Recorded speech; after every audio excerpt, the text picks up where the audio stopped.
अल्हम्दुलिल्लाह दारुल हुमैल बनात main road Bajpatti गोट आवापुर सीतामढ़ी में बच्चियाँ अभी हमद पारी तराना पेश कर रही थी।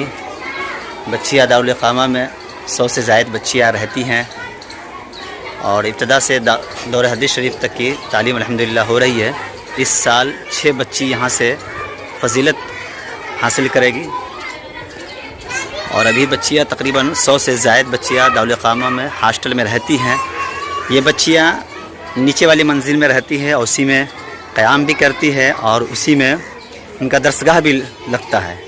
अभी फ़िलहाल अल्हम्दुलिल्लाह अहले खैर हज़रात की मेहनत से दो मंजिला काम मुकम्मल हो गया है। छत की ढलाई का काम बाकी है जिसमें बच्चियाँ दरसगाह लगाएगी और इसमें हदीस की तालीम होगी और दरसगाह की तालीम दरसगाह होगा।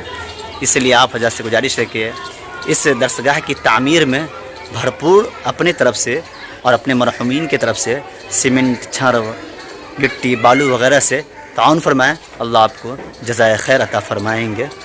शुक्रिया, जज़ाकल्लाहु खैरा।